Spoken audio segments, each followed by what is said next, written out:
ESP paranormal അതീന്ദ്രിയം എന്ന ചാനലിൻ്റെ പുതിയൊരു സെഗ്മെൻറ്റിലേക്ക് ഏവർക്കും സ്വാഗതം. കുറച്ച് ദിവസങ്ങളായി ഒരു വീഡിയോ ചെയ്തിട്ട് ഇൻ്റർവ്യൂസാണ് ധാരാളമായിട്ട് ചെയ്തുകൊണ്ടിരിക്കുന്നത്. ഇൻഡിവിജ്വലായുള്ള വീഡിയോ ചെയ്തിട്ട് ഒത്തിരി നാളായിട്ടുണ്ട്. അപ്പോൾ ഈ ഒരു പ്രത്യേകമായൊരു കോണ്ടെക്സ്റ്റിൽ ധാരാളം ആളുകളുടെ ഒരു ആവശ്യം വന്നിട്ടുണ്ട്.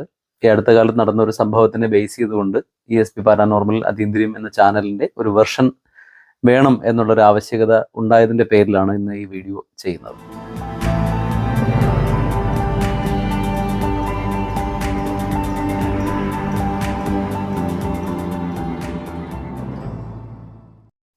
നമുക്കറിയാം, അടുത്ത കാലത്ത് അരുണാചൽ പ്രദേശിലെ സീറോ എന്ന സ്ഥലത്ത് പോയി ദുരൂഹമായ സാഹചര്യത്തിൽ മരിച്ച 3 വ്യക്തികളെ കുറിച്ചുള്ളൊരു വാർത്ത. യഥാർത്ഥത്തിൽ അതിൻ്റെ നിജസ്ഥിതി എന്താണ് എന്നുള്ളത് ഇപ്പോഴും ശരിക്കും ഡെസിഫർ ചെയ്യപ്പെട്ടിട്ടില്ല. അതിനെക്കുറിച്ചുള്ള ഒരുപാട് ഗസ് വർക്കുകൾ, പലതരത്തിലുള്ള സ്പെക്കുലേഷൻസ് ഒക്കെ നടന്നുകൊണ്ടിരിക്കുന്ന ഒരു കാലഘട്ടമാണ് ഇപ്പോൾ. ഇത് കേരളത്തിൻ്റെ മനസാക്ഷിയെ വളരെയേറെ ഞെട്ടിച്ച ഒരു സംഭവം തന്നെയാണ്, അതിൽ യാതൊരു സംശയവുമില്ല. അപ്പം ഇങ്ങനെയുള്ള ഇടയ്ക്കിടയ്ക്ക് ഇങ്ങനെയുള്ള വാർത്തകൾ, ഇടയ്ക്ക് നമുക്കറിയാം ഇലന്തൂരിൽ നടന്നൊരു നരഹത്യയെക്കുറിച്ചുള്ള വാർത്തകൾ വന്നിരുന്നു. അതും ഇപ്പോൾ പൂർണ്ണമായിട്ടും വന്നിട്ടില്ല. അതിനു മുൻപ് കേരളത്തിൻ്റെ മനസാക്ഷിയെ വളരെ ഏറെ ഞെട്ടിച്ച ഒരു സംഭവമായിരുന്നു തിരുവനന്തപുരം നന്ദൻകോട് പ്രദേശത്ത് നടന്ന ഒരു നരഹത്യ. 4 പേരാണ് അന്ന് അവിടെ ദുർമരണത്തിന് ഇടയായത്. ആ കഥാപാത്രത്തിൻ്റെ പ്രത്യേകമായ മാനറിസംസ് നമ്മൾ കണ്ടതാണ്. ഒരു സൈക്കോ ത്രില്ലറായ 5-ാം പാതിര എന്ന സിനിമയിൽ അതിൻ്റെ ചില അംശങ്ങൾ ഒരിക്കൽ കൂടി നമ്മുടെ മുമ്പിൽ കൊണ്ടെത്തിക്കുന്നതിൽ സംവിധായകൻ വിജയിക്കുകയും ചെയ്തു. അപ്പം ഇങ്ങനെ ഇടയ്ക്കിടയ്ക്ക് നമ്മെ ഞെട്ടിക്കുന്ന ചില സംഭവ പരമ്പരകൾ ഉണ്ടായിക്കൊണ്ടിരിക്കുന്നു. കേരളത്തിൻ്റെ ഒരു സൈക്ക് എന്ന് പറയുന്നത് തീർച്ചയായിട്ടും വളരെയേറെ റാഷണലിസ്റ്റിക് ആയിട്ട് ചിന്തിക്കുന്ന ഒന്നാണ്.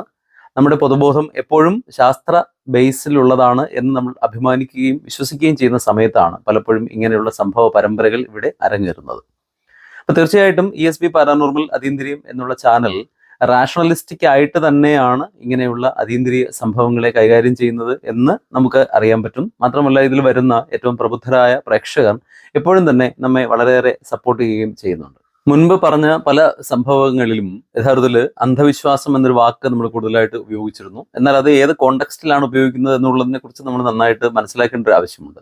അന്ധവിശ്വാസം എന്ന് പറഞ്ഞാൽ നമ്മൾ അന്ധമായി വിശ്വസിക്കുന്ന ഒന്നാണ് എന്ന് പറഞ്ഞാൽ അതിൻ്റെ അർത്ഥം കണ്ണുമടച്ച് നമുക്ക് വിശ്വസിക്കാൻ പറ്റുന്ന ഒന്ന് എന്നൊരർത്ഥം കൂടി അതിനുണ്ട് എന്നുള്ളതാണ്. ശരിയല്ലാത്ത രീതിയിലുള്ള വിശ്വാസം, അശാസ്ത്രീയമായിട്ടുള്ള വിശ്വാസം എന്നുള്ളതാണ് ശരിക്കും നമ്മൾ അന്ധവിശ്വാസത്തിനെ കുറിച്ച് പറയേണ്ടത്. ഈ ഒരു പർട്ടിക്കുലർ സംഭവത്തിൽ നമ്മൾ വിശ്വസിക്കേണ്ടത് വളരെയേറെ എഡ്യൂക്കേറ്റഡ് ആയ 3 ആളുകളാണ് ഈ ഒരു കെണിയിൽ പോയി വീണിരിക്കുന്നത്. അപ്പോൾ ഇവർക്ക് അത്രയേറെ അന്ധമായി വിശ്വസിക്കാൻ പറ്റിയ ഏത് തരത്തിലുള്ള അല്ലെങ്കിൽ അതിന് ഉപോത്ബലകമായിട്ടുള്ള എന്ത് തെളിവുകളാണ്, എന്ത് ശാസ്ത്രീയമായ ഘടകങ്ങളാണ്, അല്ലെങ്കിൽ മനസ്സിനെ മയക്കുന്ന തരത്തിലുള്ള എന്ത് തരത്തിലുള്ള വിശ്വാസ പ്രമാണങ്ങളാണ് അവരുടെ മുമ്പിലേക്ക് വന്നത് എന്നുള്ളത് തീർച്ചയായിട്ടും നമ്മൾ മാറി നിന്ന് ചിന്തിക്കേണ്ട ഒരു വിഷയം തന്നെയാണ്. ഈ ഒരു കോണ്ടെക്സ്റ്റിൽ ലോകപ്രശസ്ത ശാസ്ത്രജ്ഞനായിരുന്ന ആൽബർട്ട് ഐൻസ്റ്റൈൻ്റെ ഒരു കോട്ടാണ് എനിക്ക് ഓർമ്മ വരുന്നത്. Science without religion is lame and religion without science is blind എന്നാണ്. അപ്പം ശാസ്ത്രം മതമില്ലാതെ അതെപ്പോഴും ഒരു മുടന്തൻ ഭാവത്തിലാണ് പോകുന്നതെന്നാണ്. അത് ശാസ്ത്രം പൂർണ്ണമായിട്ട് വളരണമെങ്കിൽ അതിന് തീർച്ചയായിട്ടും മതത്തിൻ്റെതായ ഒരു ചെറിയ സപ്പോർട്ട് ആവശ്യമാണ് എന്നും, അതുപോലെ തന്നെ ശാസ്ത്രമില്ലാത്ത മതം എന്ന് പറയുന്നത് തികച്ചും അന്ധമാണ് എന്നുമാണ് അദ്ദേഹം പറഞ്ഞു വച്ചിരിക്കുന്നത്. നമുക്ക് പഴയകാല ശാസ്ത്രജ്ഞന്മാരെല്ലാവരും തന്നെ ഈശ്വര വിശ്വാസികളായിരുന്നു എന്ന് നമുക്ക് കാണാനായിട്ട് സാധിക്കും. ഇനി ഈശ്വരൻ എന്നുള്ള വാക്കാണ് നമുക്ക് പ്രശ്നമെങ്കിൽ തീർച്ചയായിട്ടും പ്രപഞ്ചം മുഴുവൻ വ്യാപിച്ചു നിൽക്കുന്ന ഒരു വലിയ ഊർജ്ജമായിട്ട് നമുക്കിതിനെ കാണാനായിട്ട് സാധിക്കും. അതുകൊണ്ട് തന്നെ സർ ഐസക് ന്യൂട്ടനെ പോലെയുള്ള ആൾക്കാർ തീർച്ചയായിട്ടും ദൈവികതയെയും ശാസ്ത്രത്തിനെയും ഒരുമിച്ച് കൊണ്ടുപോകാനായിട്ട് ശ്രമിച്ചുകൊണ്ടിരുന്ന ആളുകളായിരുന്നു. ഭാരതത്തിലേക്ക് നോക്കിക്കഴിഞ്ഞാൽ തീർച്ചയായിട്ടും നമുക്കറിയാൻ പറ്റും, ഇവിടെ ഉണ്ടായിരുന്ന ഋഷിവര്യന്മാരെല്ലാവരും തന്നെ ഏറ്റവും മികച്ച അല്ലെങ്കിൽ ഉദാത്തമായ ശാസ്ത്രബോധമുള്ള ആൾക്കാരായിരുന്നു, ശാസ്ത്ര ദർശനം ഉള്ള ആൾക്കാരായിരുന്നു. പക്ഷെ പിന്നീട് എപ്പോഴൊക്കെയോ, പ്രത്യേകിച്ച് പറഞ്ഞു കഴിഞ്ഞാൽ സെമിറ്റിക് മതങ്ങളുടെ ആവിർഭാവത്തോടു കൂടിയാണ് ഈ ഒരു അതിർവരമ്പ് അവിടെ സംജാതമായത്. ഈശ്വരവിശ്വാസികൾ മറ്റൊരു തലത്തിലേക്കും അതുപോലെ തന്നെ ശാസ്ത്രവിശ്വാസികൾ മറ്റൊരു തലത്തിലേക്കും ഇങ്ങനെ മാറപ്പെടുന്ന ഒരു അവസ്ഥ സൃഷ്ടിക്കപ്പെട്ടു എന്നുള്ളതാണ്, അല്ലെങ്കിൽ ബോധപൂർവം അതിനെ സൃഷ്ടിക്കപ്പെട്ടു എന്നുള്ളതാണ് നമ്മൾ മനസ്സിലാക്കേണ്ടത്. ഒരു കാലത്ത് ഭൂമി ഉരുണ്ടതാണ് എന്ന് പറഞ്ഞതിൻ്റെ പേരിൽ ഒട്ടനവധി ശാസ്ത്രജ്ഞന്മാരെ നിഷ്ഠൂരമായി കൊല ചെയ്ത പല സമുദായങ്ങളും അല്ലെങ്കിൽ സമൂഹങ്ങളും പിൽക്കാലത്ത് ശാസ്ത്രത്തിൻ്റെ ഏറ്റവും വലിയ പ്രചാരകരായി മാറുന്ന ഒരു കാഴ്ച നമ്മൾ കണ്ടു എന്നാണ്. അപ്പം ഇങ്ങനെയുള്ള പലായനങ്ങൾക്കിടയിൽ എവിടെയൊക്കെയോ നമുക്ക് മൂല്യച്യുതി വന്നിട്ടുണ്ട്, അല്ലെങ്കിൽ ശരിയായ രീതിയിലുള്ള നമ്മുടെ വീക്ഷണങ്ങൾക്ക് എവിടെയൊക്കെയോ വലിയ വലിയ പാളിച്ചകൾ സംഭവിച്ചിട്ടുണ്ട് എന്നുള്ളതാണ് ഇപ്പോഴത്തെ ഈ സംഭവ വികാസങ്ങൾ നമ്മെ ചൂണ്ടിക്കാണിപ്പിക്കുന്നത്. അപ്പൊ ഇവിടെ പ്രത്യേകിച്ചുള്ള ഒരു തരത്തിലുള്ള ബലിയോ അല്ലെങ്കിൽ മറ്റേതെങ്കിലും തരത്തിലുള്ള ഒരു അനുഷ്ഠാനമോ ആചാരമോ ഒന്നുമല്ല ഇവിടെ സംഭവിച്ചിരിക്കുന്നത്. അവർക്ക് കിട്ടിയ മെയിലുകൾ അല്ലെങ്കിൽ അവർക്ക് കിട്ടിയ ഈ പറയുന്ന പ്രത്യേക തരത്തിലുള്ള PDF-കളെല്ലാം പരിശോധിച്ചാൽ നമുക്ക് മനസ്സിലാക്കാൻ കഴിയുന്നത് ഉന്നതമായ ശാസ്ത്രബോധം പുലർത്തിയിരുന്ന ആൾക്കാരായിരുന്നു ഈ മരണപ്പെട്ട 3 പേരും എന്നുള്ളതാണ്. അവരുമായി ബന്ധപ്പെട്ടിരുന്ന വ്യക്തികൾ ആരാണ്, അല്ലെങ്കിൽ അത് ഏതെങ്കിലും തരത്തിലുള്ള ഒരു സമൂഹമാണോ, മറ്റേതെങ്കിലും തരത്തിലുള്ള വ്യക്തികളുടെ ഒരു കൂട്ടായ്മയാണോ എന്നൊക്കെ നമ്മൾ ഇനിയും ചിന്തിച്ച് കണ്ടെത്തേണ്ടിയിരിക്കുന്നു. പക്ഷേ എങ്കിലും പുറത്തു നിന്നുള്ള ഒരു ഏലിയൻ പ്രസൻസ് എന്ന് പറയുന്ന ഒരു സാധ്യത നമുക്കിവിടെ തീർത്തും തള്ളിക്കളയാവുന്നതാണ്. കാരണം എന്ന് വെച്ച് കഴിഞ്ഞാൽ ഇത് മനുഷ്യ സൃഷ്ടമായിട്ടുള്ള അല്ലെങ്കിൽ വികലമായ മനസ്സിന്റെ ചില സൃഷ്ടികൾ അത് മാത്രമാകാനാണ് സാധ്യത എന്നാണ് നമുക്കിവിടെ മനസ്സിലാക്കാൻ കഴിയുന്നത്. എപ്പോഴും മനുഷ്യൻ അന്വേഷിച്ചിരുന്നു തനിക്ക് മുകളിലുള്ള എന്തെങ്കിലും ഉണ്ടോ, തനിക്ക് താഴെയുള്ള എന്തെങ്കിലും ഉണ്ടോ. അത് സ്വാഭാവികമായിട്ടും നമ്മുടെ ഉള്ളിൽ വരുന്ന സഹജമായ ഒരു ശാസ്ത്രബോധമാണ്. അപ്പോൾ ഒരു വസ്തു ഒരു സ്ഥലത്ത് നിൽക്കണമെങ്കിൽ തീർച്ചയായിട്ടും അതിന് താഴെ നിന്നും മുകളിൽ നിന്നുമുള്ള 2 തരത്തിലുള്ള പ്രഷറുകൾ അവിടെ ഉണ്ടാകണം, എങ്കിൽ മാത്രമേ അവിടെ നിലനിൽക്കാൻ സാധിക്കുകയുള്ളൂ. അപ്പം മനുഷ്യരായി ജനിച്ച നമുക്ക് എല്ലാവർക്കും തന്നെ സ്വാഭാവികമായിട്ടൊരു സംശയം ഉണ്ടാകാം, എൻ്റെ താഴെ എന്താണ് അല്ലെങ്കിൽ എൻ്റെ മുകളിൽ എന്താണ്. അപ്പൊ സ്വാഭാവികമായി ഈ ചിന്തയിൽ നിന്നാണ് പലതരത്തിലുള്ള റാഷണലിസ്റ്റിക് കോൺസെപ്റ്റുകളും അബ്സർഡിസം പോലെയുള്ള അസംബന്ധവാദം എന്ന് പറയുന്ന ഏറ്റവും നോൺസെൻസ് ആയിട്ടുള്ള പല വാദങ്ങളും ഉയർന്നു വന്നിട്ടുള്ളത്. പക്ഷെ അവിടെയെല്ലാം തന്നെ നമുക്ക് മുമ്പിലേക്ക് പോകാനായിട്ട് അറിവിൻ്റെതായ ഒരു കൈത്തിരി ആവശ്യമായിരുന്നു. ആ വിസ്ഡം യഥാർത്ഥത്തിൽ നമ്മുടെ മുമ്പേ പോയ പല മനീഷികളും നമുക്ക് പകർന്നു തന്നിരുന്നു. എന്നാൽ ഈ ആധുനിക സമൂഹത്തിൽ അതിനെല്ലാം പൂർണ്ണമായിട്ടും പാടെ നിരാകരിച്ചുകൊണ്ട് നമ്മൾ അന്ധമായിട്ടുള്ള ഒരു ശാസ്ത്രബോധത്തിലേക്ക് പോകുന്നതിൻ്റെ ഒരു പരിണിത ഫലം കൂടിയായിട്ട് നമുക്കിതിനെ വായിച്ചെടുക്കാനായിട്ട് സാധിക്കും എന്നുള്ളതാണ്. ഇവിടെ പറയുന്നത് ആൻഡ്രോമീഡിയ എന്ന് പറയുന്ന ഒരു പ്രത്യേകമായ ഗാലക്സിയിൽ നിന്ന് മിതി എന്ന് പറയുന്ന ഒരു ക്യാരക്ടറും ഇവരുമായിട്ട് കോണ്ടാക്ട് ചെയ്തു എന്നുള്ളതാണ് ഇവിടെ നമുക്ക് മനസ്സിലാക്കാൻ സാധിക്കുന്നത്. സാധാരണ ബാലരമയിലും അതുപോലെ തന്നെ പൂമ്പാറ്റയിലും ഒക്കെ ഞങ്ങളുടെ കാലത്തൊക്കെ വായിച്ചിരുന്നത് വളരെ രസകരമായിട്ടുള്ള, എന്നാൽ അതോടൊപ്പം തന്നെ നമ്മുടെ മനസ്സിൽ ക്യാരക്ടർ ചേഞ്ചിനും അതുപോലെ തന്നെ പ്രത്യേകമായ തരത്തിലുള്ള സാരോപദേശങ്ങൾ കിട്ടുന്നതിനും വേണ്ടിയുള്ള കഥകളായിരുന്നു. എങ്കിൽ ഇന്നത്തെ കുട്ടികൾ വായിച്ച് വളരുന്നതെല്ലാം തന്നെ AI-യുടെ അല്ലെങ്കിൽ ആർട്ടിഫിഷ്യൽ ഇന്റലിജൻസിന്റെയും അതുപോലെ തന്നെ അങ്ങനെയുള്ള മനുഷ്യന്റെ മനസ്സിനെ പ്രത്യേകമായ രീതിയിലുള്ള പ്രക്ഷുബ്ധ അവസ്ഥകളിൽ കൊണ്ടെത്തിക്കുന്ന തരത്തിലുള്ള കഥാപാത്രങ്ങളും കഥകളുമാണ് എന്നുള്ളത് ഈ ഒരു അവസരത്തിൽ വ്യസനപൂർവ്വം ഓർക്കുകയാണ്.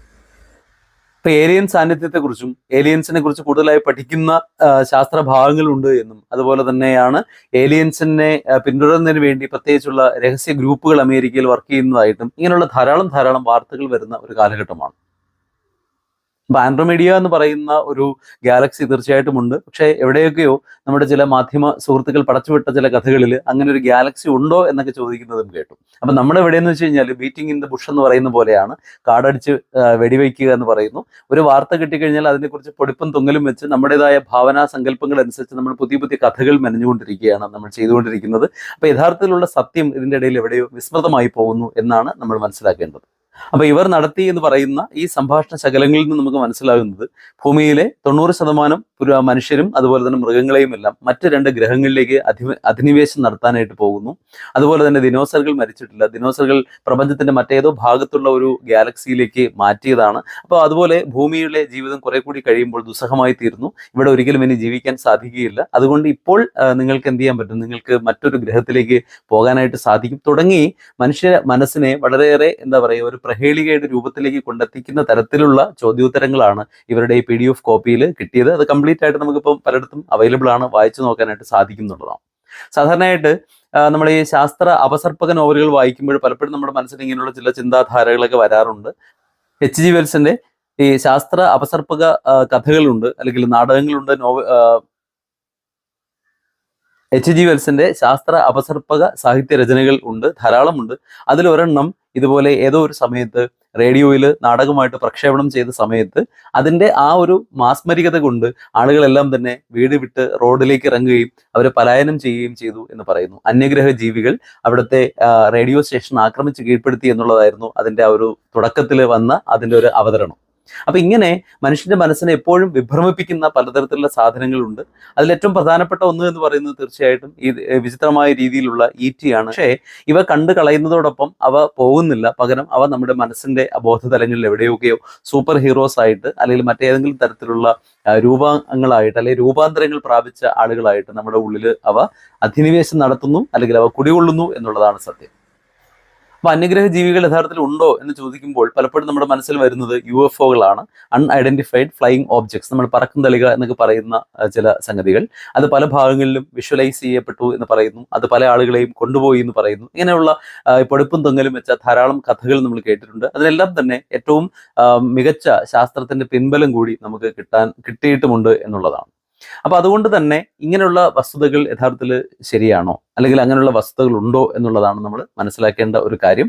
തീർച്ചയായിട്ടും അന്യഗ്രഹ ജീവികൾ ഉണ്ട് എന്നുള്ളതിനെ കുറിച്ച് നമ്മുടെ ഭാരതീയ സങ്കല്പങ്ങളിൽ പറയുന്നു. പക്ഷെ അവർ നമ്മൾ ഈ കാണുന്ന തരത്തിലുള്ള അന്യഗ്രഹ ജീവികളല്ല, പകരം നമ്മളെക്കാൾ വളരെ സൊഫിസ്റ്റിക്കേറ്റഡ് ആയിട്ടുള്ള മറ്റുള്ള ജീവതലങ്ങളുണ്ട് എന്നാണ് പറയുന്നത്. അതായത് പിതൃലോകമെന്നും ബുദ്ധലോകമെന്നും സിദ്ധലോകം എന്നൊക്കെ പറയുന്ന ധാരാളം ലോകങ്ങൾ ഉണ്ട് എന്ന് പറയുന്നു. അപ്പോൾ നമ്മളത് എക്സ്പീരിയൻസ് ചെയ്തിട്ടില്ലാത്തത് കൊണ്ട് നമുക്കത് വ്യക്തമായിട്ട് പറയാൻ സാധിക്കുന്നില്ല. പക്ഷെ എങ്കിലും നമുക്ക് അതിനെ ശാസ്ത്രീയമായിട്ട് പറയാൻ പറ്റും. കാരണം നമ്മളിപ്പോൾ ഇരിക്കുമ്പോൾ നമുക്കൊരു പ്രത്യേകമായുള്ള ഊർജ്ജ തലമുണ്ട്. നമ്മുടേതായ ഈ ഊർജ്ജതലം വികസിക്കുമ്പോൾ അല്ലെങ്കിൽ അത് വർദ്ധിക്കുമ്പോൾ തീർച്ചയായിട്ടും കുറച്ചുകൂടി മികച്ച ഒരു തലത്തിലേക്ക് പോകാനായിട്ട് നമുക്ക് സാധിക്കും. അങ്ങനെയാണ് എങ്കിൽ അവിടെ ഇതിനേക്കാൾ വ്യത്യസ്തമായിട്ടുള്ള ഒരുപാട് അനുഭവങ്ങൾ നമുക്കവിടെ ഉണ്ടാകാം. സിമ്പിളായിട്ട് നമ്മൾ അതിനെ സ്വർഗമെന്ന് വിളിക്കുന്നു, അല്ലെങ്കിൽ മറ്റുള്ള കാഴ്ചകൾ എന്ന് നമ്മൾ പറയുന്നു. അപ്പം മരണാനന്തര ജീവിതത്തെക്കുറിച്ചുള്ള പഠനങ്ങൾ നടത്തുന്ന പല ആളുകൾക്കും ഇങ്ങനെയുള്ള ഒരുപാട് ലോകങ്ങളെക്കുറിച്ചുള്ള ഏറ്റവും അടുത്ത അറിവ് ഉള്ളതായിട്ട് സാക്ഷ്യപ്പെടുത്തിയിട്ടുണ്ട്. റോബർട്ട് ലാസ എന്ന പേരുള്ള അമേരിക്കൻ മെഡിക്കൽ ഡോക്ടർ അദ്ദേഹത്തിന്റെ ബയോസെൻട്രിസം എന്ന് പറയുന്ന പുസ്തകത്തിൽ പറയുന്നു, സാധാരണ മനുഷ്യന്റെ അല്ലെങ്കിൽ മനുഷ്യൻ ജീവിച്ചിരിക്കുമ്പോൾ അവന് സംഭവിക്കുന്ന മരണം എന്ന് പറയുന്നത് ആത്യന്തികമായ ഒരു എൻഡല്ല, പകരം അത് ഒരു ഉറക്കത്തിൽ സംഭവിക്കുന്നത് പോലെ ഒന്ന് മാത്രമാണ്. നീണ്ട ഒരു ഉറക്കത്തിന് ശേഷം മറ്റൊരു തലത്തിലേക്ക് അദ്ദേഹം ഉണരും എന്ന് തന്നെയാണ് അദ്ദേഹം സാക്ഷ്യപ്പെടുത്തുന്നത്. ധാരാളം ആളുകൾ NDE കുറിച്ച്, അതായത് നിയർ ഡെത്ത് എക്സ്പീരിയൻസിനെ കുറിച്ചും അതുപോലെ തന്നെ മരണാന്തരമുണ്ടായ അനുഭവങ്ങളെ കുറിച്ചും എല്ലാം പറഞ്ഞു. പക്ഷെ അവിടെയെല്ലാം ഞാൻ നേരത്തെ പറഞ്ഞതുപോലെ വ്യക്തമായിട്ടുള്ള ചില മതങ്ങളുടെ, അല്ലെങ്കിൽ മതം എന്നുള്ളത് ഞാൻ പറയുന്നത് ഒരു പ്രത്യേകമായ ബാരിയർ അവിടെ ഉണ്ട്, അല്ലെങ്കിൽ ഒരു ചട്ടക്കൂട് ഉണ്ട് എന്നുള്ളതാണ്.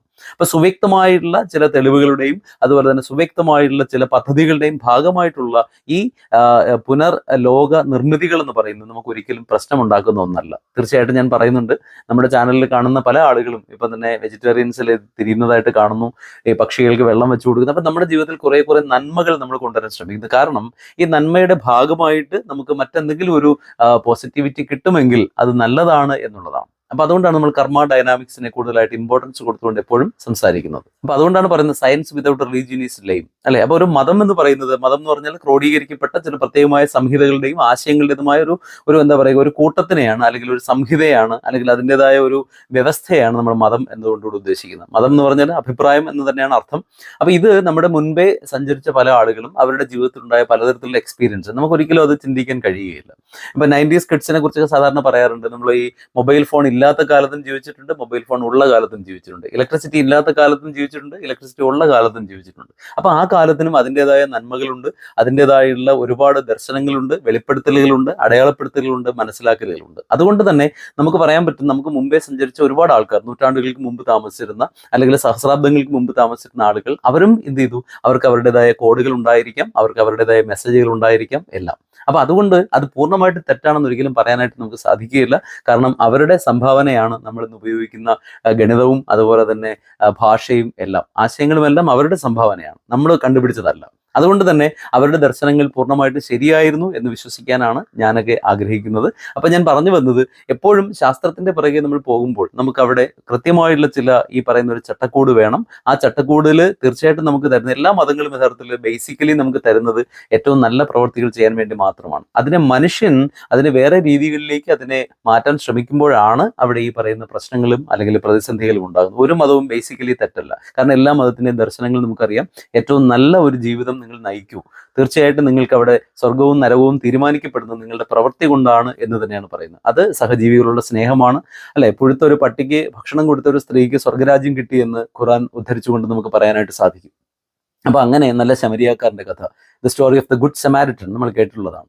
അപ്പൊ ഇങ്ങനെയുള്ള എല്ലാ കഥകളും യഥാർത്ഥത്തിൽ പറയുന്ന ഒരൊറ്റ കാര്യമാണ്, മനുഷ്യൻ ഏറ്റവും നല്ല രീതിയിൽ ജീവിക്കുക എന്നുള്ളതാണ്. അപ്പൊ അവിടെ കുറുക്കുവഴികൾ നേടി അല്ലെങ്കിൽ കുറുക്കുവഴികൾ തേടി പുതിയ പുതിയ ലോകങ്ങളിലേക്ക് പോകാൻ കഴിയുമെന്ന് ശാസ്ത്രത്തിന്റെ പിൻബലത്തോടു കൂടി ചിന്തിക്കുന്ന ആളുകൾ പലപ്പോഴും ഈ റിലീജിയന്റേതായ അല്ലെങ്കിൽ മതത്തിൻ്റെതായ ചില ഈ സ്വാംശീകരണങ്ങൾ അവർക്ക് നഷ്ടപ്പെട്ടു പോകുന്നത് കൊണ്ടാണ് ഇങ്ങനെയുള്ള പ്രശ്നങ്ങൾ അല്ലെങ്കിൽ പ്രതിസന്ധികൾ ഉണ്ടാകുന്നത് എന്ന് നമുക്ക് വ്യക്തമായിട്ട് ഇവിടെ വായിച്ചെടുക്കാനായിട്ട് സാധിക്കും. ഇപ്പൊ ഏലിയൻസ് യഥാർത്ഥത്തിൽ ഉണ്ടോ എന്ന് ചോദിക്കുമ്പോൾ നമുക്കിവിടെ എക്സാമ്പിൾ ആയിട്ട് പറയുന്ന പല എക്സ്പീരിയൻസുകളുണ്ട് അല്ലെ. പലരും പറയുന്ന പിരമിഡിനെ ചൂണ്ടിക്കാട്ടി പറയുന്നു. പഴയ കാലങ്ങളിൽ എപ്രകാരത്തിലാണ് ഇത്രയും വലിയ ഒരു പിരമിഡ് ഉണ്ടാക്കാൻ സാധിക്കുക? അതിനകത്തെന്ന് പറയുന്നത് പ്രകാശം തീരെയില്ല, വായു തീരെയില്ല. പക്ഷെ എങ്ങനെയാണ് അതിനകത്ത് കൃത്യമായുള്ള പാസേജുകൾ അടയാളപ്പെടുത്തിയിരിക്കുന്നത്? എപ്രകാരത്തിലാണ് അതിനകത്ത് വ്യക്തമായുള്ള ഒരു ജീവിത വ്യവസ്ഥയ്ക്ക് അനുകൂലമായ സാഹചര്യങ്ങൾ ഒരുക്കി ഇരിക്കുന്നത്? തുടങ്ങിയ ചോദ്യങ്ങൾക്കൊന്നും നമുക്ക് ഉത്തരമില്ല എന്നുള്ളതാണ് നമുക്ക് മനസ്സിലാക്കാൻ സാധിക്കുന്നത്. അപ്പൊ അതുകൊണ്ട് തന്നെ അവിടെ അതീന്ദ്രിയമായ കഴിവുള്ള ആരെങ്കിലും ഉണ്ടായിരുന്നോ എന്നുള്ളതാണ്. ഈ അതീന്ദ്രിയമായ കഴിവുള്ള ആളുകളെ നമ്മൾ പറയുന്നത് ESP എന്നാണ്, എക്സ്ട്രാ സെൻസറി പെർസെപ്ഷൻ അല്ലെങ്കിൽ എക്സ്റ്റെൻഡഡ് സെൻസറി പെർസെപ്ഷൻ. പല വീഡിയോയിൽ നമ്മൾ പറഞ്ഞിട്ടുള്ളതാണ്. ആർട്ടിസ്റ്റുകളെല്ലാം തന്നെ എന്താണ്, ESP ഉള്ളവരാണ് അല്ലെ. അതുകൊണ്ടാണ് അവർക്ക് പല കാര്യങ്ങളും അവർക്ക് കാണാനായിട്ട് സാധിക്കുന്നതെന്നാണ് അല്ലെ. അവർക്ക് അങ്ങനെ കൊച്ചു കുട്ടികൾ, അവർക്ക് ഭയങ്കരമായിട്ട് ESP കപ്പാസിറ്റി ഉണ്ട്. ഇപ്പൊ ആർട്ട് ഓഫ് ലിവിംഗ് പോലെയുള്ള മൂവ്മെന്റ്സ് യഥാർത്ഥത്തിൽ അവർ ഇൻഡ്യൂഷൻ പ്രോഗ്രാംസ് പഠിപ്പിക്കുന്നുണ്ട് അല്ലെ, കുട്ടികളെ പഠിപ്പിക്കുന്നുണ്ട്. കണ്ണ് നന്നായിട്ട് കെട്ടി, ഞാൻ അവരുടെ ഡെമോൺസ്ട്രേഷൻ കണ്ടിരുന്നു. ശ്രീജിത്ത് പണിക്കർ ഉൾപ്പെടെയുള്ള ആൾക്കാർ അവിടെ വന്നിട്ട് ഈ കുട്ടികളെ ടെസ്റ്റ് ചെയ്യുകയും ചെയ്തു. കാരണം ഓഡിയൻസിന്റെ ഇടയിൽ നിന്ന് റാൻഡമായിട്ട് കളക്ട് ചെയ്ത ഐഡന്റിറ്റി കാർഡുകൾ ഈ കുട്ടികൾ കണ്ണ് നന്നായിട്ട് മൂടിക്കെട്ടി, മജീഷ്യൻസ് കെട്ടും പോലുള്ള കള്ളക്കെട്ടല്ല, അല്ലാത്ത രീതിയിൽ കെട്ടിയിട്ട് അവർ നന്നായിട്ട് അതിനെ വായിച്ചെടുത്തു എന്നാണ്. അപ്പൊ ഇങ്ങനെ ഉപബോധത്തിന്റെ ശക്തിയെ നമുക്ക് ഉൾപ്പെടുത്താൻ അല്ലെങ്കിൽ അതിനെ ഉണർത്തി നമ്മുടെ ദൈനംദിന ജീവിതത്തിലേക്ക് ഉൾപ്പെടുത്താൻ കഴിയുന്ന തരത്തിലുള്ള ഒരുപാട് വിദ്യകളുണ്ട്. അതിപ്പോഴും ഈ കാലത്തും അതിൻ്റെതായ പ്രാധാന്യത്തോടുകൂടി പലയിടങ്ങളിലും നടക്കുന്നുണ്ട്. പക്ഷെ അതിനെയൊക്കെ നമ്മൾ അന്ധമെന്നും അശാസ്ത്രീയമെന്നും തള്ളിക്കൊണ്ട് നമ്മൾ ഈ പ്രകാരത്തിലുള്ള എല്ലാത്തിനെയും ഏലിയൻസ് ആണ് അല്ലെങ്കിൽ മറ്റേതോ ശക്തികളുടെ സ്വാധീനമാണെന്നൊക്കെ പറഞ്ഞുകൊണ്ട് നമ്മൾ അതിനെ എന്താ പറയുക, അതിനെ വെളിപ്പെടുത്താൻ ശ്രമിക്കുമ്പോഴാണ് ഈ തരത്തിലുള്ള പ്രശ്നങ്ങൾ ഉണ്ടാകുന്നത്. അപ്പോൾ ക്രോപ്പ് സർക്കിൾ 9 എന്ന് പറഞ്ഞൊരു വലിയ പ്രതിഭാസം നിങ്ങൾ ഗൂഗിളിൽ സെർച്ച് ചെയ്താൽ നിങ്ങൾക്ക് അറിയാൻ പറ്റും. ക്രോപ്പ് സർക്കിൾ 9 എന്ന് പറഞ്ഞിട്ട്. അപ്പോൾ ഇതെല്ലാം തന്നെ ഇപ്പോഴും അതിനെ പൂർണ്ണമായിട്ടും നമുക്ക് കോംപ്രഹെൻഡ് ചെയ്യാൻ സാധിച്ചിട്ടില്ല. അപ്പോൾ ഇതിൻ്റെ എല്ലാം പിറകിൽ നടക്കുന്ന ഈ എന്ത് തരത്തിലുള്ള അമാനുഷികമായിട്ടുള്ള പ്രതിഭാസങ്ങളാണ് എന്നുള്ളത് നമുക്ക് മനസ്സിലാക്കേണ്ടിയിരിക്കുന്നു. അതേ സമയത്ത് തന്നെ മറുവശത്ത് നമുക്ക് കാണാൻ കഴിയുന്ന ഷാൻഗ്രില്ല അല്ലെങ്കിൽ സിദ്ധാശ്രമം തുടങ്ങിയുള്ള ഒരുപാട് സ്ഥലങ്ങളെക്കുറിച്ചുള്ള ഒരുപാട് വിശദീകരണങ്ങളുണ്ട്. അതൊന്നും വായിച്ചാൽ നമുക്ക് ഒരിക്കലും ഭ്രാന്ത് പിടിക്കുകയോ അല്ലെങ്കിൽ നമ്മൾ ഇങ്ങനെയുള്ള ഈ പറയുന്ന ഫൂളിഷ്നെസ് കാണിക്കുകയോ ചെയ്യുകയില്ല എന്നുള്ളതാണ്. കാരണം അവിടെ എത്തണമെങ്കിൽ നമുക്കറിയാം ഒരു പ്രത്യേകമായ എനർജി ലഭിച്ചാൽ മാത്രമേ ചിരഞ്ജീവികളുടേതായ ലോകത്തെത്താനായിട്ട് സാധിക്കുകയുള്ളൂ അല്ലെ. ഷാൻഗ്രില്ല അല്ലെങ്കിൽ സിദ്ധാശ്രമത്തിലെ വലിയ വലിയ മഹത്തുക്കളോടൊപ്പം നമുക്ക് എത്തണമെങ്കിൽ തീർച്ചയായിട്ടും നമ്മുടെ കാർമികമായിട്ടുള്ള ഡെപ്റ്റുകൾ കംപ്ലീറ്റ് കളഞ്ഞിട്ട് നമ്മൾ ഏറ്റവും ശ്രേഷ്ഠമായ ഒരു അവസ്ഥയിലേക്ക് അത് പോകണമെങ്കിൽ നിങ്ങൾ പൂർണ്ണമായിട്ടും നല്ല പ്രവർത്തികൾ ചെയ്യണം എന്നുള്ളതാണ്. അവനവൻ ആത്മസുഖത്തിന് ആചരിക്കുന്നവ അപരന് എന്താണ് നന്മയ്ക്ക് വരയണം അല്ലെങ്കിൽ നന്മയായി വരയണം എന്നുള്ള ആ ആപ്തവാക്യത്തിനെ മുൻനിർത്തിക്കൊണ്ടാണ് നമ്മുടെ ഈ പറയുന്ന വിശ്വാസ പദ്ധതികളെല്ലാം തന്നെ ഉണ്ടായിട്ടുള്ളത്. പക്ഷെ ഇവിടെ സംഭവിക്കുന്നത് തീർച്ചയായിട്ടും നമുക്കറിയാം, ഇപ്പൊ ഇന്നത്തെ ലോകത്ത് നിന്ന് പലപ്പോഴും നമ്മൾ ഒളിച്ചോടാൻ ആഗ്രഹിക്കും. കാരണം നമ്മുടെ ചുറ്റാകെ നടക്കുന്ന പല കാര്യങ്ങളും കാണുമ്പോൾ നമുക്ക് ഇതിൽ നിന്നെല്ലാം മാറിപ്പോകണം നമുക്കൊരു ആഗ്രഹം ഉണ്ടാവും. ഇനി ശാസ്ത്രത്തിൻ്റെതായ പഠനങ്ങൾ വായിക്കുമ്പോൾ നമ്മൾ കാണുന്നുണ്ട് ഭൂമിയുടെ പ്രൊഡക്ടിവിറ്റി കുറഞ്ഞുകൊണ്ടിരിക്കുന്നു. ഇനിയിപ്പോൾ നമ്മൾ മില്ലറ്റ്സ് കൂടുതലായിട്ട് കഴിക്കണം. അതുപോലെ തന്നെ വേൾഡ് ഹെൽത്ത് ഓർഗനൈസേഷൻ നമ്മൾ കുറേ വർഷങ്ങൾക്ക് മുമ്പേ അവർ ആഹ്വാനം ചെയ്യണം ചെറു പ്രാണികളെ കഴിക്കണം എന്നാണ്. കാരണം ഭയങ്കരമായിട്ടൊരു പ്രോട്ടീൻ ഇല്ലാത്ത ഒരു കാലഘട്ടം വരാൻ പോവുകയാണ്. അതുകൊണ്ട് നമ്മൾ ഇതിനെയൊക്കെ ജീവിക്കണം. അപ്പം നമ്മൾ നമ്മുടെ തനതായിട്ടുള്ള സാമ്പാറും അതുപോലെ തന്നെ അവിയലും ഓലനും കാളനും എല്ലാം കളഞ്ഞിട്ട് ഈ ചെറുപ്രാണികളൊക്കെ തിന്നണമല്ലോ എന്ന് ആലോചിക്കുമ്പോൾ നമുക്കുണ്ടാകുന്ന ഒരുതരം ആങ്സൈറ്റി ഉണ്ട്, ഒരുതരം ടെൻഷനുണ്ട്. അപ്പം ഇങ്ങനെയുള്ള ചില കാര്യങ്ങൾ, അതായത് ശരിയായ രീതിയിലുള്ള ഒരു മാർഗനിർദ്ദേശം ഇല്ലാതെ നമുക്ക് ലഭിക്കുന്ന ചില അറിവുകളാണ് ഈ പറയുന്ന ചിന്താധാരകൾക്ക് ഏറ്റവും കൂടുതൽ കുഴപ്പമുണ്ടാക്കുന്നത് അല്ലെങ്കിൽ അങ്ങനെയുള്ള ധാരകൾക്ക് വഴിമരുന്നാകുന്നത് എന്ന് നമുക്ക് ഉറപ്പിച്ച് പറയാനായിട്ട് സാധിക്കും. അപ്പോൾ ഇവിടെ നമ്മൾ ഏറ്റവും അലാമിംഗ് ആയിട്ടുള്ള കാര്യം എന്ന് പറയുന്നത് ഇവർ രണ്ടുപേരും എന്തായിരുന്നു, ആയുർവേദ ഡോക്ടേഴ്സാണ്. അതോടൊപ്പം മറ്റേത് എന്ന് പറയുന്നത് ഒരു ടീച്ചറായിരുന്നു. അപ്പോൾ ഇവരുടെ ഈ പറയുന്ന സൈക്കിനെ ഇത്രത്തോളം കൺവിൻസ് ചെയ്യാൻ പറ്റിയ എന്ത് തരത്തിലുള്ള എവിഡൻസ് ആണ് അല്ലെങ്കിൽ എന്ത് തരത്തിലുള്ള ഒരു ഒരു ഒരു എന്താ കമ്മ്യൂണിക്കേഷനാണ് അവിടെ നടന്നത് എന്നുള്ളതാണ് നമ്മൾ മനസ്സിലാക്കേണ്ടത്. നമുക്ക് നമ്മളോടാണ് വന്ന് പറഞ്ഞു കഴിഞ്ഞാൽ നമ്മൾ വിചാരിക്കുമ്പോൾ എൻ്റെ അടുത്ത് ഇങ്ങനെയൊന്നും വന്ന് പറഞ്ഞാൽ ഞാൻ വിശ്വസിക്കില്ല, അന്യഗ്രഹത്തിൽ ജീവിക്കാമെന്നും പറഞ്ഞുകൊണ്ട് ഞാൻ ഒരിക്കലും എൻ്റെ ജീവിതം ഇവിടെ അവസാനിപ്പിക്കുകയില്ല എന്നൊക്കെ നമ്മൾ ശക്തമായിട്ട് പറയും. പക്ഷെ നമ്മളെക്കാൾ ബുദ്ധിയുള്ള അല്ലെങ്കിൽ നമ്മളെക്കാൾ ധിഷണാശാലികളായ ആളുകളാണ് പലപ്പോഴും ഇങ്ങനെയുള്ള പല കൾട്ട് ഗ്രൂപ്പുകളിലും ചെന്ന് പെട്ടുപോകുന്നത്. അങ്ങനെയുള്ള ആളുകൾ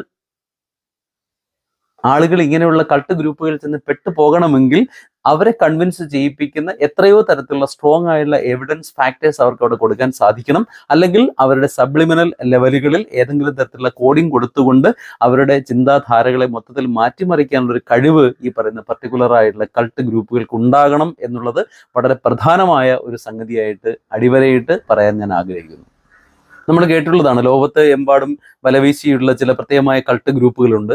അല്ലെങ്കിൽ അവർ ഈശ്വരന് വേണ്ടി ഇത് മറ്റുള്ള ആളുകളെ കൊന്നൊടുക്കിക്കൊണ്ട് സമാധാനത്തിന്റെ ലോകം ആഗ്രഹിക്കുന്ന ചില ഗ്രൂപ്പുകളുണ്ട്. അപ്പൊ ഈ ഗ്രൂപ്പുകളിലൊക്കെ പോകുന്ന ആൾക്കാർ തീർച്ചയായിട്ടും അങ്ങേയറ്റം ഹൈലി എഡ്യൂക്കേറ്റഡ് ആയ ആൾക്കാരാണെന്നുള്ളതാണ്. അപ്പൊ എന്തുകൊണ്ടാണ് അവർക്ക് അതിലേക്ക് പോകാനായിട്ട് സാധിക്കുന്നത്, അല്ലെങ്കിൽ അവരുടെ ബ്രെയിൻ വേവ്സിനെ പ്രത്യേകമായ രീതിയിൽ ട്യൂൺ ചെയ്യാൻ കഴിയുന്ന ഏതെങ്കിലും തരത്തിലുള്ള മാർഗങ്ങളുണ്ടോ, അല്ലെങ്കിൽ അങ്ങനെയുള്ള ഏതെങ്കിലും പദ്ധതികളുണ്ടോ? എന്നാൽ അത് എന്താണ് എന്നുള്ളതിനെ കുറിച്ചാണ് നമ്മൾ യഥാർത്ഥത്തിൽ മനസ്സിലാക്കേണ്ടത്. പലപ്പോഴും നമ്മൾ അറിഞ്ഞോ അറിയാതെയോ നമ്മുടെ സൈക്കിളിലേക്ക് ഇങ്ങനെയുള്ള പല കാര്യങ്ങളും ട്യൂൺ ചെയ്യപ്പെടുന്നുണ്ട്. അതിലൊരു എക്സാമ്പിൾ ഞാൻ നേരത്തെ പറഞ്ഞതാണ്. കാരണം എന്ന് വെച്ച് കഴിഞ്ഞാൽ നമ്മൾ ഈ സിനിമ തിയേറ്ററിൽ പോകുമ്പോഴത്തേക്ക് അവിടെ കാണിക്കുന്ന ക്യാൻസറിന്റെ പരസ്യം എന്നാണ് ഞാൻ അതിനെ വിളിക്കുന്നത്.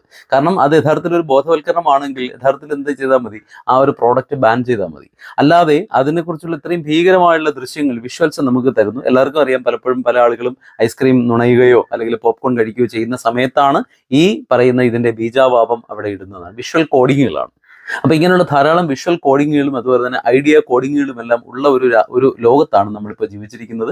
നമ്മളതിനെ വളരെ മനോഹരമായൊരു പേരിട്ട് വിളിക്കുന്നു, ആർട്ടിഫിഷ്യൽ ഇന്റലിജൻസിൻ്റെതായ ഒരു ലോകം. അപ്പൊ നമ്മുടെ ചിന്തകളും അതുപോലെ തന്നെ നമ്മുടെ പദ്ധതികളും എല്ലാം തന്നെ ഈ രൂഢമൂലമായിരുന്ന വിശ്വാസ പ്രമാണങ്ങളിൽ നിന്ന് മാറി ഒരു വേവറിങ് സ്റ്റൈലിലേക്ക് പോവുകയും അത് എവിടെ ചെന്ന് എത്തണമെന്ന് അറിഞ്ഞുകൂടാതെ കാറ്റത്ത് പട്ടം പോലെ അല്ലെങ്കിൽ ഒരു ചരട് അറ്റുപോയ പട്ടം പോലെ എവിടെയെങ്കിലുമൊക്കെ ഇങ്ങനെ പോവുകയും എവിടെയെങ്കിലും ചെന്ന് പതിക്കുകയും ചെയ്യുന്നു എന്നുള്ളതാണ് ഏറ്റവും പ്രധാനപ്പെട്ട കാര്യം.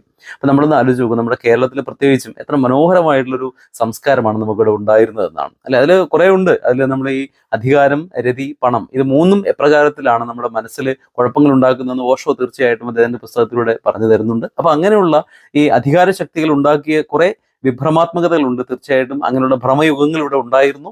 അത് പിന്നെ കാലത്തിന്റെ എന്താ പറയുക, കുത്തൊഴുക്കിൽ അതെല്ലാം പോവുകയും ഏറ്റവും നല്ലൊരു കാലം വരികയും ചെയ്യുകയാണ്. നമുക്ക് എത്ര മനോഹരമായുള്ള ജീവിത സങ്കല്പങ്ങളാണ് നമുക്ക് ഇവിടെ ഉണ്ടായിരുന്നതെന്നാണ്. എല്ലാം ഈശ്വരനിൽ അല്ലെങ്കിൽ നമ്മളെക്കാൾ ഉയർന്ന കഴിവുകളുള്ള അമാനുഷികമായുള്ള സങ്കല്പ ശക്തികളിൽ വിശ്വസിച്ചുകൊണ്ടാണ് നമ്മൾ ഈ പറഞ്ഞ കാര്യങ്ങളെല്ലാം തന്നെ ചെയ്തിരുന്നതെന്നാണ്. അല്ലെ, അതുകൊണ്ട് നമ്മുടെ ജീവിതത്തിന് ലക്ഷ്യമുണ്ടായിരുന്നു. മോക്ഷം എന്ന് പറയുന്ന ഒരു ലക്ഷ്യം വെച്ചുകൊണ്ടാണ് നമ്മൾ ജീവിച്ചിരുന്നത്. അതുകൊണ്ട് തന്നെ നമ്മൾ ഈ ഭൗതിക ജീവിതത്തിന്റെ ഈ പ്രതിസന്ധികളിൽ നമ്മൾ ഉഴറുമ്പോഴും നമ്മൾ എവിടെയൊക്കെയോ നന്മയുടേതായ ചില അംശം നമ്മൾ സൂക്ഷിച്ചിരുന്നു എന്നാണ്. പക്ഷെ ഇപ്പൊ അങ്ങനെയല്ല. ഇപ്പൊ നമുക്ക് ഉള്ളത് മുഴുവൻ എന്താണ്, ഒരു ഞാൻ ഫീലിംഗ് ആണ്, അല്ലെങ്കിൽ എൻ്റേത് നിന്ന് മാത്രമുള്ള ഒരു ഫീലിംഗ് ആണ്. അതുകൊണ്ടാണ് ഇപ്പൊ സെൽഫികളുടെ കാലമാണ്. അല്ലെ, അപ്പൊ നമ്മൾ എപ്പോഴും എന്ത് ചെയ്യുന്നു, നമ്മുടെ എൻ്റേതെന്ന് മാത്രമുള്ള ഒരു സങ്കുചിതമായ ചിന്താഗതിയിലേക്ക് വരുന്നു.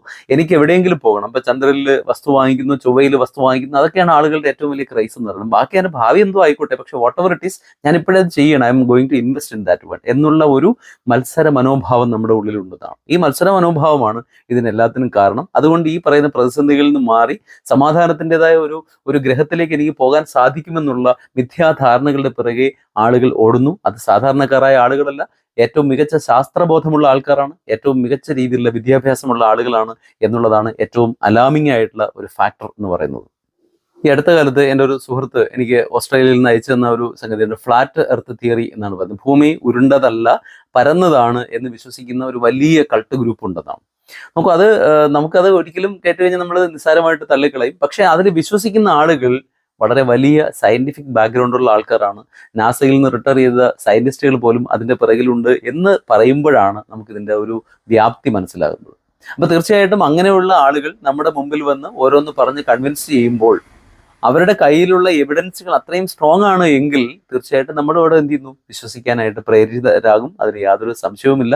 കാരണം നമുക്കറിയാം, ഓരോ പരസ്യവും വന്ന് നമ്മളോട് പറയുന്നത് ഇങ്ങനെയാണ്. ആ പരസ്യങ്ങൾ കേട്ടിട്ട് നമ്മൾ അതിന്റെ രണ്ടാമത്തെ ഭാഗം ടെസ്റ്റ് പോലും ചെയ്യുക. സിനിമാ താരങ്ങൾ തന്നെ വന്ന് പറയുകയാണ്, അല്ലെ, ശുദ്ധ വെജിറ്റേറിയൻ സാമ്പാർ എന്ന് പറയുന്നു. അപ്പോഴാണ് നമ്മൾ ആലോചിക്കുന്നത് നോൺ വെജിറ്റേറിയൻ സാമ്പാർ ഉണ്ടോ എന്നുള്ളത്, അല്ലെ. പക്ഷെ നമ്മൾ അതിനെക്കുറിച്ച് കൂടുതൽ ചിന്തിക്കാറില്ല.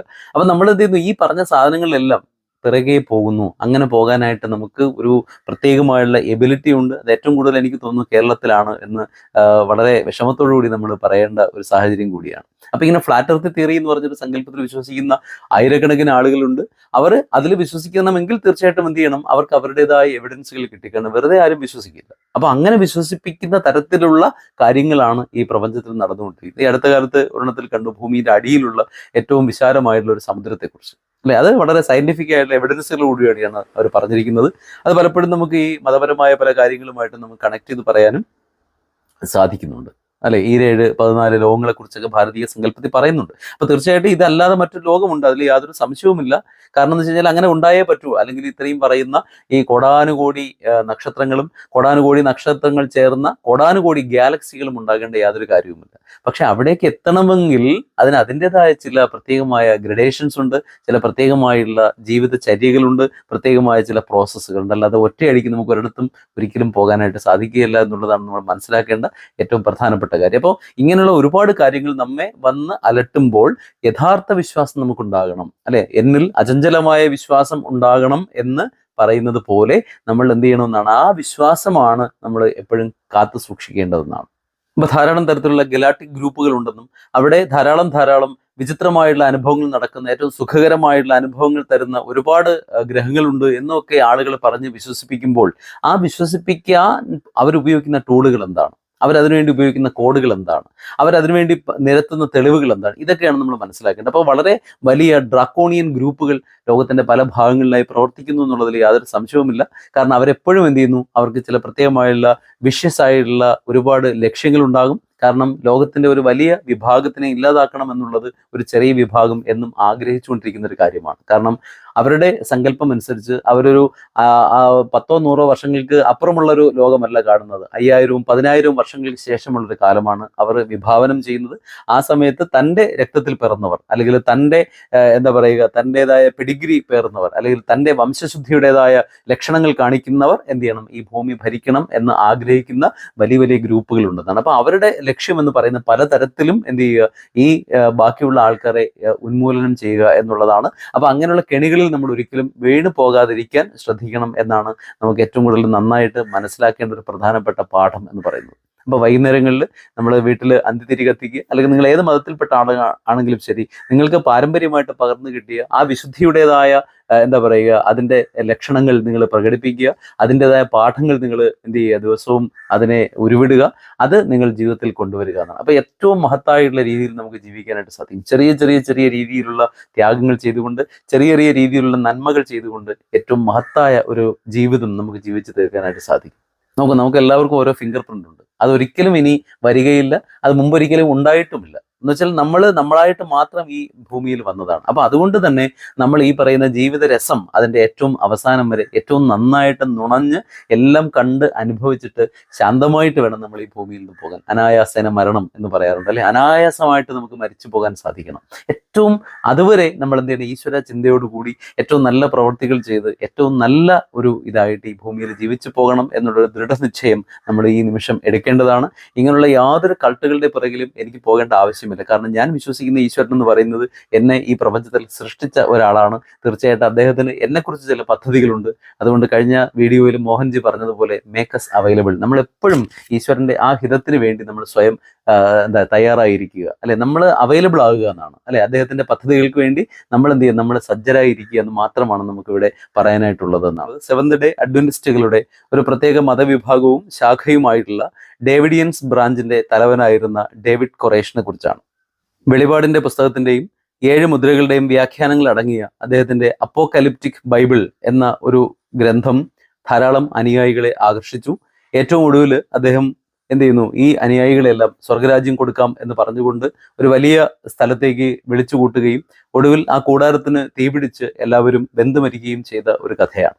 അപ്പൊ ഇങ്ങനെ പല സമയങ്ങളിലും നമ്മുടെ ഈ ബ്രെയിൻ വേവ്സിനുണ്ടാകുന്ന ചില ടിക്കറിങ്ങുകൾ കൊണ്ട്, അല്ലെങ്കിൽ അതിലുണ്ടാകുന്ന ചില പ്രത്യേകമായ സെൻസേഷൻസ് കൊണ്ട് നമുക്ക് മതിവിഭ്രാന്തി എന്നൊരു സംഗതി ഉണ്ടാകാനുള്ള സാധ്യത വളരെ കൂടുതലാണ്. ആത്മീയ സാധകന്മാർക്ക് പോലും ഇതുണ്ടാകാൻ സാധ്യത കൂടുതലാണ് എന്ന് പറയപ്പെടുന്നു. എവിടെയാണോ നമ്മുടെ ഈഗോയുടെ അംശം കൂടുതലായിട്ട് മാനിഫെസ്റ്റ് ചെയ്യുന്നത്, അതനുസരിച്ച് തീർച്ചയായിട്ടും ഇങ്ങനെയുള്ള വിചിത്രമായ ലോകങ്ങളിലേക്ക് നമ്മൾ സഞ്ചരിക്കുന്നു എന്നുള്ള ചില മനോവിഭ്രാന്തികൾ നമുക്കുണ്ടാകും. യഥാർത്ഥത്തിൽ ഇത് സംഭവിക്കുന്നത് മനോനിലയിലാണ്. അതുകൊണ്ട് തന്നെ ഇതെല്ലാം തന്നെ പ്രത്യേകമായ രീതിയിലുള്ള മനോവിഭ്രാന്തികളാണ്. അതിൽ യാതൊരു ഒരു സംശയവും നമ്മൾ വെക്കേണ്ട ആവശ്യമില്ല. കാരണം നമ്മുടെ ചുറ്റായി കാണുന്ന, നമുക്കറിയാം, ഈ മനോനില തെറ്റിയ ധാരാളം ആളുകളുണ്ട്. അപ്പൊ അവരെ സംബന്ധിച്ച് അവർ ചെയ്യുന്നതെല്ലാം അവരുടെ ശരികളാണ്, അവർ കാണുന്നതെല്ലാം തന്നെ അവരുടേതായ ശരികളാണ്. പക്ഷെ നമ്മൾ പറയുന്ന നോർമാലിറ്റിയുടെ സെൻസിൽ നിന്ന് നോക്കുമ്പോഴാണ് നമുക്കതിനെ അവരെ മനസ്സിലാക്കാനായിട്ട് സാധിക്കാതെ പോകുന്നത്. അതുകൊണ്ട് തന്നെ നമ്മുടെ ഈ ചിന്താധാരകളെ നെഗറ്റീവായിട്ട് ബാധിക്കുന്നു എന്ന് തോന്നുന്ന പലതിൽ നിന്നും നമ്മൾ സ്വയം ഒഴിവാകുകയാണ് വേണ്ടത്. അത് ചിലപ്പോൾ ഈ പറയുന്ന തരത്തിലുള്ള ചില പ്രത്യേകമായുള്ള ശബ്ദങ്ങളാകാം, ചില പ്രത്യേകമായുള്ള സബ്ലിമിനൽ വേവ്സ് ആവാം, അതാണ് ഞാൻ പറഞ്ഞത്, ചില ശബ്ദങ്ങളെന്ന് മാത്രം ഞാൻ പറഞ്ഞത്.